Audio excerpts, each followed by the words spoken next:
মাননীয় chief whip, আপনি এখন মহিলা ও শিশু বিষয়ক মন্ত্রণালয় সম্পর্কিত স্থায়ী কমিটি পুনর্গঠন সম্পর্কিত প্রস্তাব উত্থাপন করতে পারেন। ধন্যবাদ মাননীয় স্পিকার। মাননীয় সংসদ নেতার সদর অনুমতি ক্রমে তার পক্ষে আমি নুরে আলম চৌধুরী, বাংলাদেশ জাতীয় সংসদের চিফ হুইপ, প্রস্তাব করছি যে গণপ্রজাতন্ত্রী বাংলাদেশের সংবিধানের ৭৬ অনুচ্ছেদ অনুযায়ী জাতীয় সংসদের কার্যপ্রণালী বিধির ২৪৬ বিধি অনুসারে ২৪৭ ও ২৪৮ বিধিতে বর্ণিত কমিটি নিয়োগ, কমিটি গঠন ও কমিটির দায়িত্ব পালনের জন্য নিম্নে উল্লেখিত মাননীয় সংসদ সদস্যগণের সমন্বয়ে দ্বাদশ বাংলাদেশ জাতীয় সংসদে মহিলা ও শিশু বিষয়ক মন্ত্রণালয় সম্পর্কিত স্থায়ী কমিটি পুনর্গঠন করা হোক। বেগম শাহগুপ্তা ইয়াসমিন ১৭২ মুন্সিগঞ্জ ২ সভাপতি, ভারপ্রাপ্ত মন্ত্রী অথবা প্রতিমন্ত্রী সদস্য। জনাব মোহাম্মদ আব্দুল আজিজ ৬৪ সিরাজগঞ্জ ৩ সদস্য।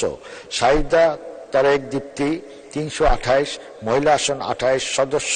সৈয়দা জাকিয়া নূর ১৬২ কিশোরগঞ্জ ১ সদস্য। পারুল আক্তার ৩২৫ মহিলা আসন ২৫ সদস্য। মোসাম্মদ তাহমিনা বেগম ২২০ মাদারীপুর ৩ সদস্য।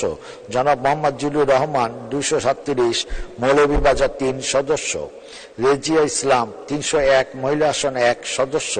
সাবেরা বেগম ৩২৬ মহিলা আসন ২৬ সদস্য। ধন্যবাদ মাননীয় স্পিকার। ধন্যবাদ মাননীয় চিফ হুইপ। সংসদের সামনে প্রশ্ন হচ্ছে, মাননীয় সংসদ নেতার অনুমতিক্রমে তার পক্ষে মাননীয় চিফ হুইপের প্রস্তাব মতো এবং তার প্রস্তাবিত সদস্যদের সমন্বয়ে মহিলা ও শিশু বিষয়ক মন্ত্রণালয় সম্পর্কিত স্থায়ী কমিটি পুনর্গঠন করা হোক।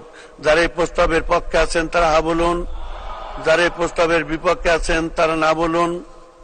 হা জয় যুক্ত হয়েছে, হা জয় যুক্ত হয়েছে, হা জয় যুক্ত হয়েছে। অতএব প্রস্তাবটি সংসদের সর্বসম্মতিক্রমে গৃহীত হল এবং মহিলা ও শিশু বিষয়ক মন্ত্রণালয় সম্পর্কিত স্থায়ী কমিটি পুনর্গঠিত হল।